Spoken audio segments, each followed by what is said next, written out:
Assalomu alaykum hurmatli kuzatuvchilar. Bugun biz Kia Bongo propan gaz 2022 10 oy mashina zo'r holatdagisini topib keldik. Mashina atigi 2900 km yurgan. Mashina orqasida qimmat liftlargacha bor. Mashina uncha minmagan ekan, ammo taglarini ko'rsanglar, mashina taglari 2025-yil mashina tagidan bir xil holatda.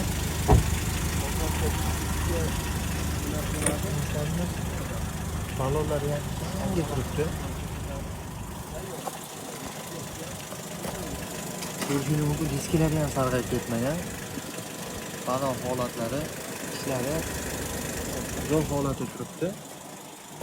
Mashinamiz ichini ko'rsanglar, GLS paketda sariq salon.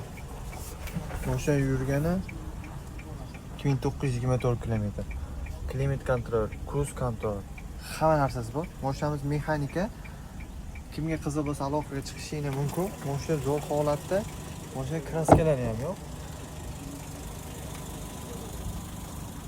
Ko'rishingiz mumkin, qimmat liftlar bor. Bu lift ikkitalik bo'lib tushadi. Bu ikkitalik lift bo'lib tushganda arava yoki biror narsa og'ir yuklarni moslashtirilgan. Bu lift o'zi zavod o'zida $4,500 narxi.